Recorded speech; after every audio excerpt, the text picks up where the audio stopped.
Already recording? Are we good? Okay, perfect. Okay. For joining me today.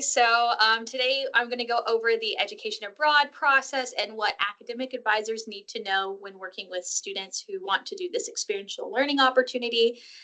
My name is Marcy Height. I am our Assistant Director for Advising and Programming in our office. So I'll start us out with a little bit of data. So I like to say, if you feel like education abroad has been taking over quite a few of your appointments this fall or student emails over the summer, it probably has. So last academic year, so 24-25, we sent just over 2,000 undergraduate students on a study abroad experience. About 1,000 or a little over 1,000 of those were doing a full semester or academic year program. And then the rest were on a mix of Maymester, summer, and then other shorter term programs like spring break, winter break, and fall break. So spring 2025 was our highest spring semester on record, and we are on track to beat that in spring 2026 as well. We were very excited that in 23-24 we matched our pre-COVID numbers, and then this past year we exceeded them. So we're looking forward to more growth with that. How that looked across the colleges is so mostly everybody stayed pretty consistent or went up within their colleges for student participation. It can ebb and flow for a variety of reasons, whether it's due to the number of faculty-led programs or other stuff. So we would love to see consistent growth every year from all the colleges, and just see more participation from our students who are also in underserved colleges as well. So for academic year 24-25, everybody sent somebody, which is always good for us. We did want to share that we do have top destination and recommendation flyers and handouts for each college and campus, or excuse me, each college and school on campus, as well as for select majors that have either high participation in study abroad or high participation in that major on campus. These digital materials are available on our website under opportunities, resources, and presentations for USC faculty and staff. I'll have a slide at the end that shows you where that page is located on our website. So for our program types, so we do have 6 options for students to choose from. Faculty or instructor-led programs. We changed names last academic year, but we know it can sometimes take a bit longer for those to fully fade out of our lingo. So those are formerly global classrooms. If you ever hear somebody use that term, our exchange programs were previously called global exchange, direct enroll, global direct. Our affiliate partners, formerly global partners, we do have graduate and non-credit opportunities. And then for the international business major specifically, they have their own application and program type. For all of these programs, for our faculty-led and instructor-led, like the name suggests, these are students participating in USC taught courses with USC faculty or instructors. For the exchange programs, these are the traditional study abroad model where students are swapping with another university abroad. They can be seen as our most immersive and our most independent experience because it might just be them and one other USC student who are going that semester, and they're filtering right into the local international student community. Because of the swapping element, we do have a cap on the number of students we can promote on these exchange programs. So they can also be seen as the most competitive for that reason as well. We do have enough exchange program space for students who are interested in an exchange. If we ever fill an exchange, we'll help a student find a second or third choice option that is a good fit for them on that program type. Our direct enroll programs are kind of a mesh between exchange programs and our affiliates. It is our students going to a host university abroad, enrolling into the local student community there. the kind of mesh part is we don't receive any students in exchange for those program models. Our affiliate partners, these are students who are participating with a US-based company organization that facilitates a study abroad program. These are a lot more group-oriented. Students have a lot more hands-on support on site, including on-site activities, planned housing, that sort of thing. When it comes to students, we don't say that there's any one program type that's better than the other. It's about finding what's the best fit for the individual student, as some thrive in the group element, while others will thrive better having a little bit more independence in their program. And then for our graduate and non-credit, like it suggests, that's where our graduate students will apply, but also students who are doing volunteer work abroad or service learning abroad, research or internships abroad for and not transferring credit back to USC will apply under this pipeline as well. For the education abroad process, it is a 6-step process to get them abroad. We want them to start with their EAO profile. I'll show you guys what that looks like in just a moment. Search our program directory, which recently got a facelift as we are moving into a new application system for next calendar year. Get an advising appointment, find scholarships and grants, apply to the program that fits their needs, and then prepare to go abroad. For our education abroad profile, I've got that pulled up here. When you go to this page on our website, it will first ask you to input a name and a USC email address. If you are just wanting to look at the questions for your own reference for later, feel free to put in like test for the first name, last name, and test@test.com, whatever, for the information that it asks for. It doesn't stop you from filling it out just because you don't have a USC email in there. It is mostly there to prevent students from using like their personal Gmails, that sort of stuff, as it can, as it's harder to match up to the student to the correct USC student if they do that, especially if they have a more common name. But after you do that, it will open up this form here. So the education abroad profile is kind of like if an intake form, questionnaire, and a course had a child.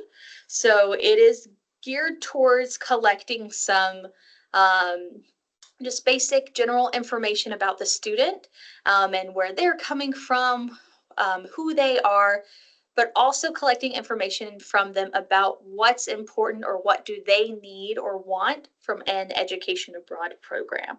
So we'll start off with major, minor, if they belong to any student clubs or groups. We have embedded learn more sections. The idea was that these would be drop downs. Unfortunately, the form stack to website transition didn't work well with that. So the learn more sections are just visible all the time. But it gives a little glimpse of like if the students are just like, well, I'm thinking of going abroad sophomore year, but does that make sense sort of thing? Just gives them a little bit more information on what a typical USC student might do. So we get some information like that. We explain a little bit of the program types for our students. We ask them what they might be interested in, when they might be going, how long they want to go for. This is especially helpful when we have spring semester applications opening or closing. We can pull all the students who selected spring semester to send them the hey, heads up, your application time is opening or it's about to close. If you still want to participate, go ahead and put that application in. More information about where students would like to go, level of independence abroad. We do ask them about courses and what they are looking to take abroad. The good news is we can work with most all majors can go abroad. There are some like education and nursing where they're not taking their education or nursing core classes to transfer back to USC, but they are still taking Carolina core and electives and staying on track for graduation. So this question is more so geared towards making sure that when we talk to them about a program, it's going to fit their academic needs, For example, if an electrical engineering major was really interested in Florence, Italy, and we know that they need to stay within their major or minor in order to um, work a study abroad experience, we'll need to talk to them about another alternative location, as we know that Florence will not have those courses available for them. So that's mostly what this is geared at. I'll talk to you guys a little bit later about when students will kind of finalize their courses and how that works. We'll ask some stuff about other languages. We have a handful of exchange programs and programs with our affiliates that might have a language requirement on them. So we asked that at that time as well. Level of immersion, housing options, budget, because that's very important as well. Getting to know if it's an in-state student that needs to keep costs the same, we know we're looking towards our most budget-friendly options for them. And then we have an opportunity for students to request additional information to be sent to them in regards to their student identity or any health and safety topics they may have concerns about while they're abroad. We do just ask them about their passport or if they've looked at visa stuff, just to kind of prompt them to apply for their passports if they have not done so already, or look into the visa requirements. And then we do ask students if they are planning on studying abroad with friends or roommates. You may hear it from the students that you advise. A lot of our USC Gamecocks are studying abroad with their friends. We have found it's not quite a half, but more than a third of our students are planning on studying abroad, specifically with a friend group. So that has been interesting to work with this past few years. And then we do ask them to just rank what's the most important to them. Right now, we know that location is our Gamecock students' #1 priority, followed then by courses in their major and cost as well. And then we do have a newsletter that they can submit, but we'll have that. And then, oh, it started me back at the beginning. There we go. When it comes to our EA profile, they'll fill that out. If they need to fill it out multiple times throughout their time at USC, that's perfectly fine. We just ask that before their appointment, they have the most up-to-date version in our system. Currently, for advising appointments that students have available to them, if they are looking for a location that is outside of Europe, so Asia, exploratory, well, exploratory could mean Europe as well, but Latin America, Middle East, Africa, Pacific, and then internships falls under this category as well. They will meet with one of our advisors, Haley Turner or Elizabeth Cooper. And then if a student's heading to a European destination, they would meet with myself, Rachel Harris, and our newest advisor, Patrick Steimer. We do have some options for students to specify if it is particular, if their interest is specifically Italy and or Florence, Spain and or Barcelona as well. And then students interested in faculty or instructor-led programs do have that option to select that as well. And they can meet with our instructor-led coordinator, Dasha Young. We have recently started new group appointment request options because of the volume of students who are studying abroad with friends, and to also facilitate the ability to meet with more students in a semester and in the summer preceding application periods. Group appointment requests, anywhere from 2 to however many are in their group. I think the biggest group we've ever had at one appointment has been 10 so far, but we do know there are some groups out there that might be traveling in larger sizes as well. For the advising process, kind of what goes on our side, and then kind of what we rely on you all for is listed here. So we want to help students look through the options based on the location, course availability, excursions, housing costs, whatever factors are the most important for them. We will look through host university classes with them, USC transfer equivalencies. We can assist them in submitting course evaluations, finding syllabi, all of that. Our advising team does have access to DegreeWorks. However, we know that with some majors or some students, degree works may not be accurate or up to date at the time we meet with them, especially if we're meeting with them in fall. They took a class over the summer that hasn't been built in. So we do not rely on it when working with our students, but we can see it to get a glimpse of what the student might have left. So if they haven't spoken with you all yet, we have a general idea of what might be available to them to make sure that the program we're looking at fits within those courses.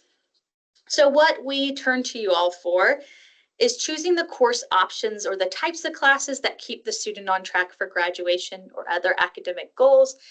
The more general or the more flexible courses that are available to the student when they want to study abroad, the better, as it allows them to be more flexible in choosing a location or host university, or in the off chance that when they get abroad, the class they were hoping for, it fills and now they need a substitution, that sort of thing. Typically, these are Carolina core classes like your AIU, your GHS, that have probably the most flexibility from what we've spoken with our college liaisons. Major and minor coursework, some majors, we can find a lot of exact matches for abroad because the content is very similar.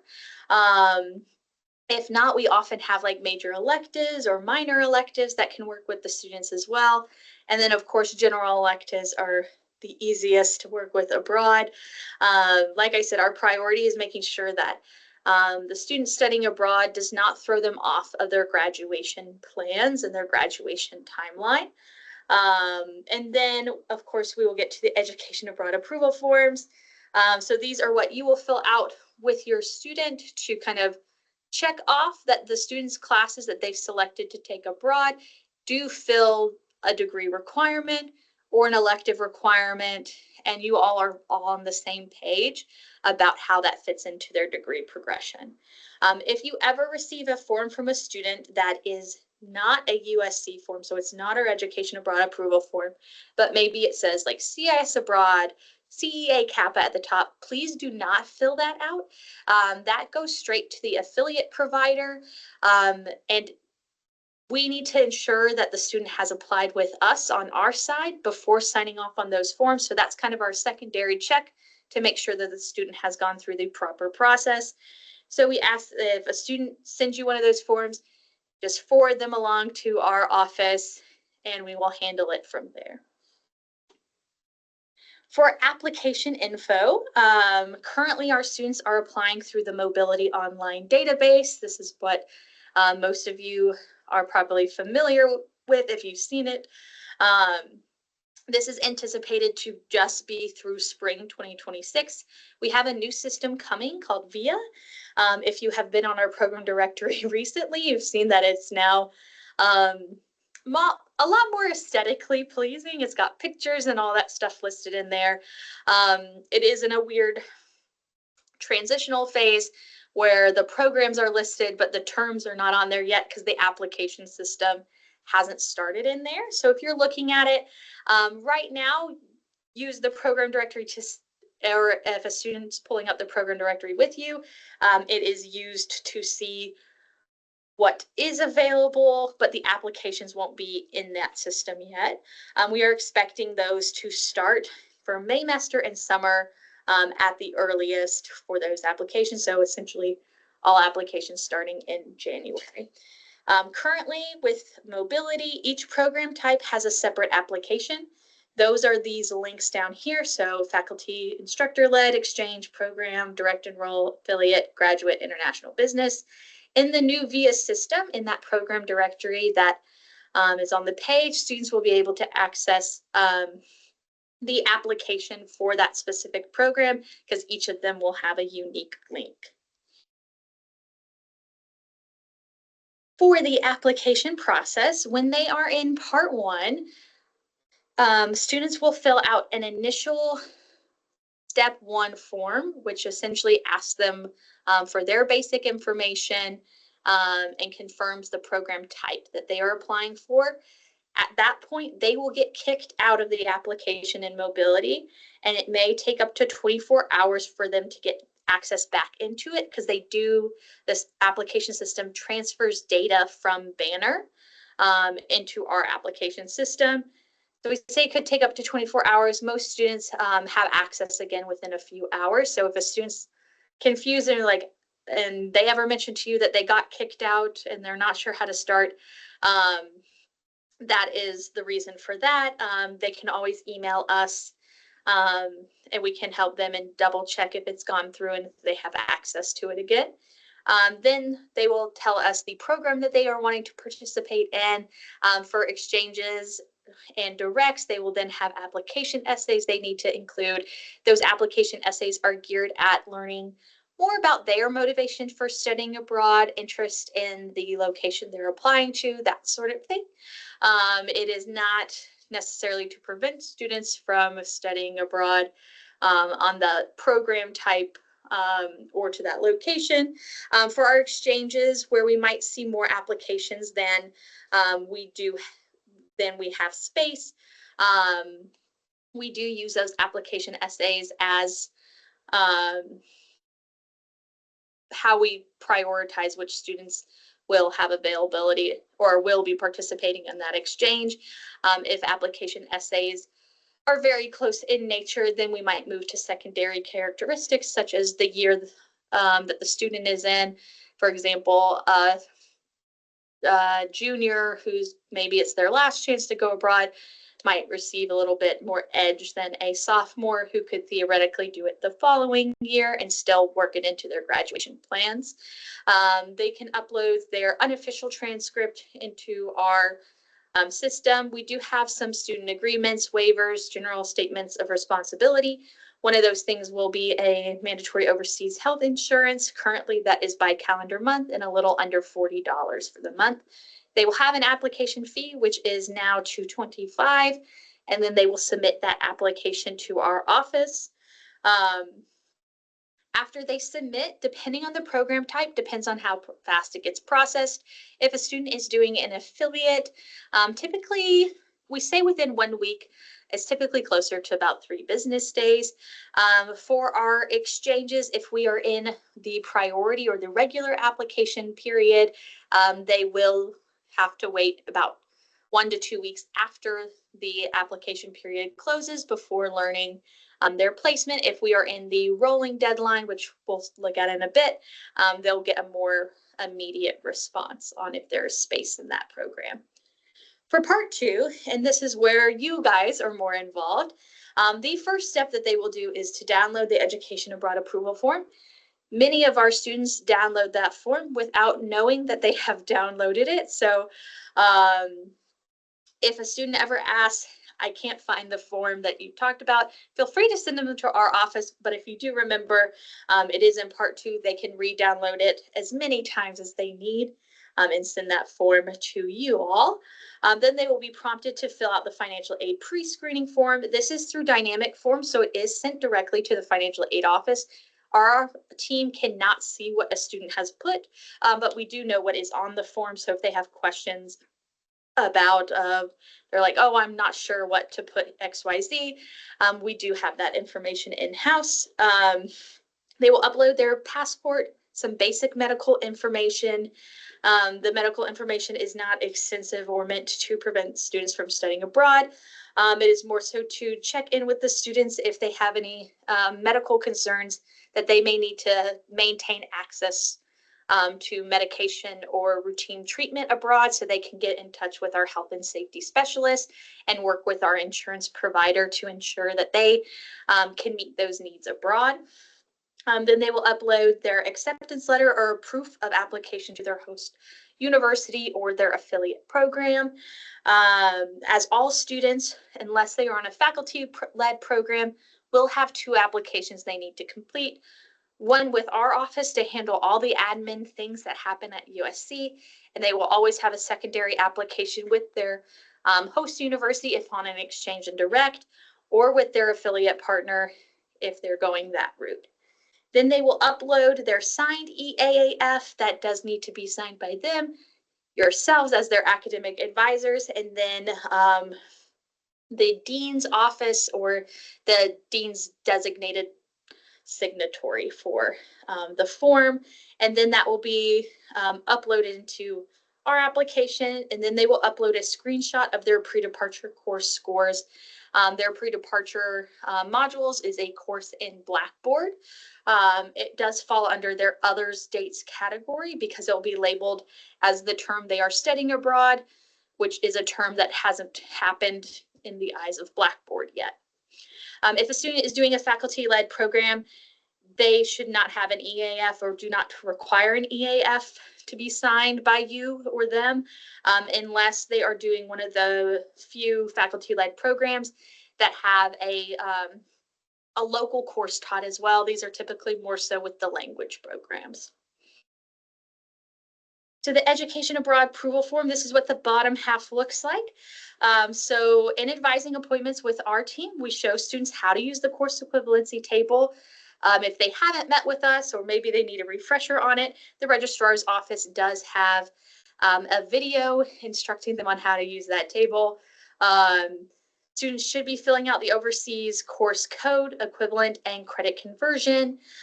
So the class as it's called abroad, what the table says it is transferring as.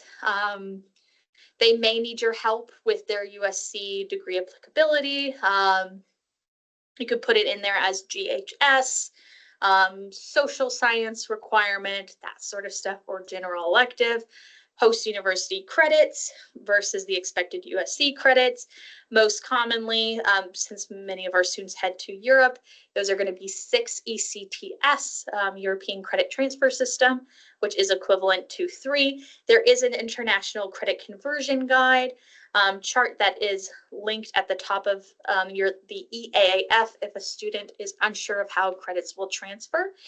We do recommend that the students use the guide from our registrar's office, as if they are traveling with an affiliate provider, they may give an estimate on how many US credits it will be worth, but sometimes it does differ from what our registrar's office determines is the correct number of credit hours, as they often use their school of records as guidelines for those, and they might have slightly different requirements than our office. For the registrar's office, they will use this and the course equivalency table when evaluating transcripts. Our office, when we receive it, we do make sure that it's been signed by you all and the dean to make sure everybody's on the same page about classes being taken abroad.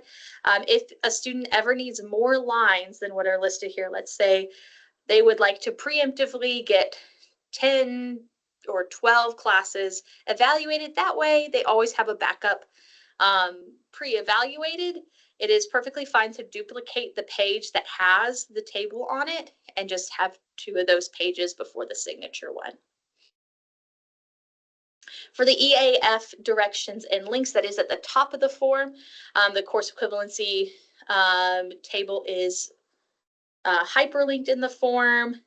The course evaluation request is linked there. For the course equivalent, the student and the USC applicability can put elective, but they should not be putting in this column that it's just an elective. They do need to put the actual transfer equivalent down.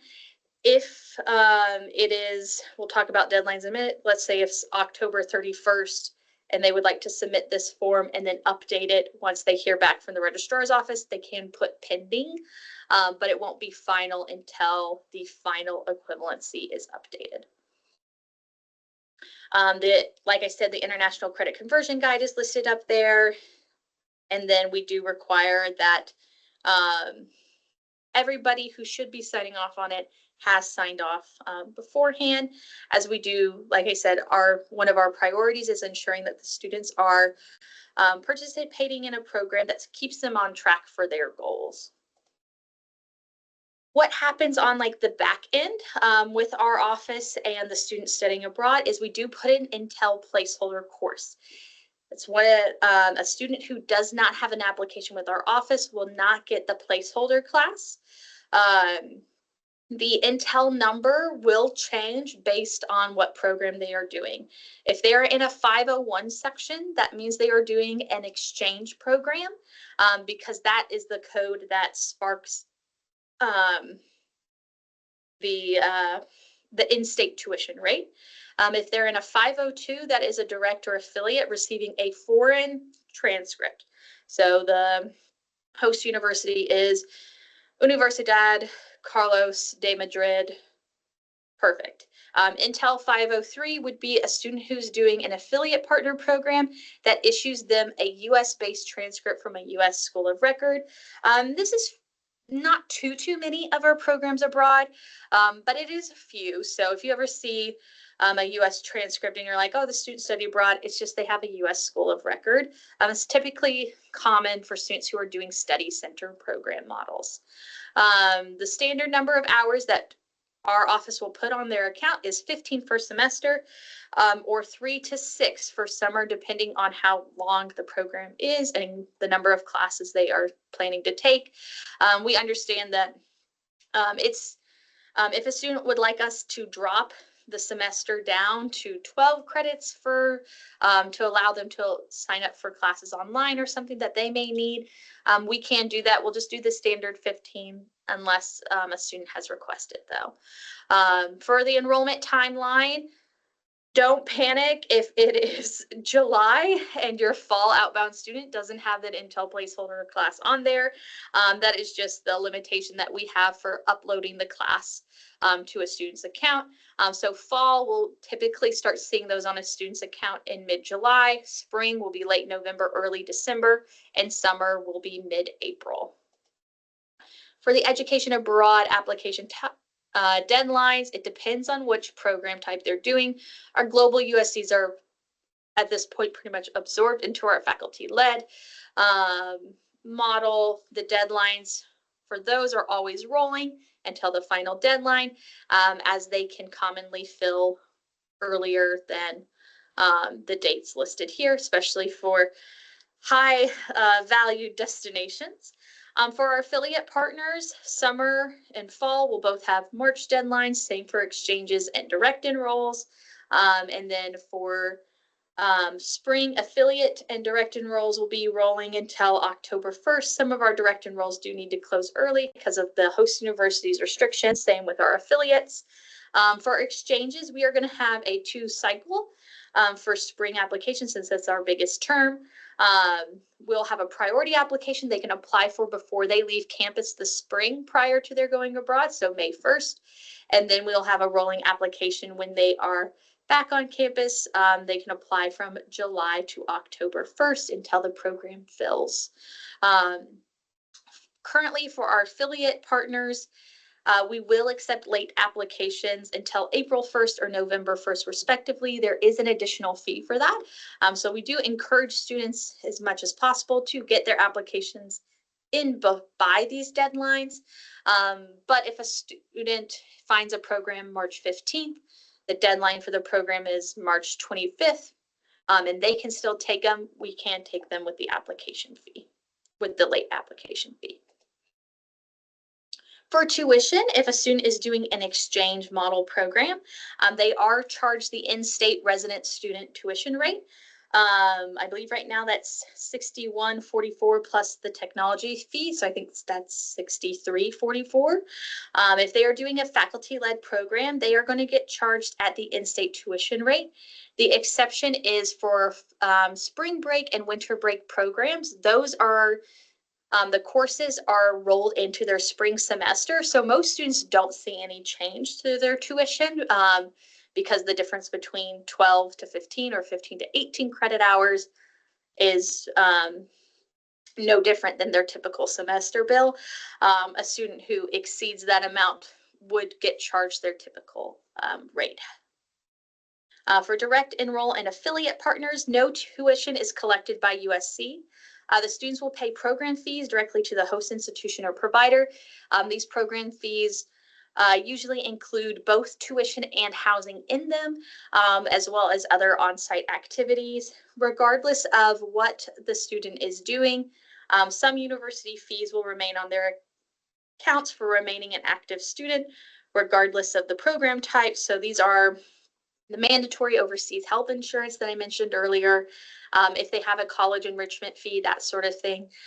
If they belong to any student clubs, fraternity, sorority life, we do encourage them to talk with those organizations about getting those fees waived while they are abroad. For transcripts, students need to make sure that they have their transcripts sent to our office, not to the registrar's office, as our office needs to verify that they studied abroad at that program, followed the correct process before sending it to the registrar's office for final evaluation. When we receive transcripts, we need to have them from the host university or the affiliate partner directly, unless there is an electronic verification link. We cannot accept the transcripts directly from the student. We will upload the transcript for the registrar's office to process. If any course was taken during this time and it has not been evaluated, like let's say they changed classes on site, didn't tell anybody, that sort of thing, they will need to get that course evaluated before it can appear on their transcript. It can take 8 weeks or longer to arrive from the host university, so we do work with students for who are using financial aid, stuff like state scholarships, to notify those offices that they did study abroad and kind of put like a pause hold on their account so that they can keep access to that aid while the transcript is processing. And then if a student is studying abroad in senior year, we do let them know that their timeline could be delayed depending on the transcript, if it is delayed and whatnot. We typically discourage students from going abroad their final semester because of this restriction as well. Students may ask if they get pass-fail. Generally speaking, yes. So if they receive a foreign transcript, when they look at their USC transcript afterwards, it will say strategic management 478 pass, or if they fail it, it typically doesn't appear on their USC transcript at all. There is an original transcript from the host university that will have their actual grade on it. So for example, University of Newcastle will tell them they got an A or they got a B or whatnot. So we do tell students to keep this in mind if they need to provide original transcripts for future graduate or professional programs. The USC institutional GPA is not affected by the grades earned abroad from a foreign transcript. If they are on one of those affiliates that issues a US-based transcript, they will receive a letter grade on their USC transcript, and they will only get credit if they pass the course. The institutional GPA, again, is not affected. However, some scholarships, such as Life, might have scholarship GPAs that need to be considered. And then the last kind of stop for you all, so additional resources that you guys can find. So if you are on our website and you're on the left-hand side, if you go to Opportunities, Resources, and Presentations for USC Faculty and Staff, that is where you'll find a lot of digital resources as well as some other good to know information to have handy. And for our staff, we are now a team of 10, I think. Oh, our admin assistant is not listed. I will get him added to it and share the PowerPoint with Jane later. But Morgan is our director. Then you can see myself listed. Haley, Rachel, Elizabeth, and Patrick are all on the advising team. Dasha's our faculty-led programs. Kelly does all of our application approvals. She's our assistant director for enrollment and operations. And Ashlyn does our global health and safety and oversees student well-being. If you belong, well, while we are all on the advising team, happy to answer questions for you. We do kind of assign college liaisons to each of our advising teams. So myself, I handle most of the nursing or Darla Moore questions that come in, Haley, HRSM, CIC, and whatnot. So you're more than welcome to reach out to your designated liaison first. But at the end of the day, we are always happy to answer any questions that you have, regardless of where you are coming from on campus. And that wraps it up for me. I think we have a couple minutes for questions. I'll keep the PowerPoint up in case we need to go back to any slides.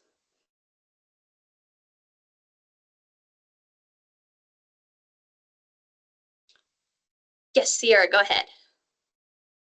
Hey, yeah, thank you so much for the presentation. Question for you. If What would you recommend in terms of timeline for a student to go through the application process? Like, say I'm working with the sophomore this semester, and they're thinking about May semester or summer for this coming May or summer. How long does an average application process take? We recommend students to start around 6 to 12 months before they want to go abroad. So if they're going abroad this upcoming May semester or summer, by the end of this fall is probably when they should have an advising appointment or start working with our office. The application cycles are always the semester before the term they are going abroad. So it's during the spring for summer and fall, it's during the fall for the other. So they always have a lot of wiggle room for that. But to ensure that the program meets all of their needs, 6 months for short-term programs, 12 months for semester or year long is recommended. Does May semester fall into like what would be Summer, fall yeah. application? Okay, gotcha. Yes, we consider May semester to be under summer. It's just the start of summer. Got it. Thank you so much. Yeah.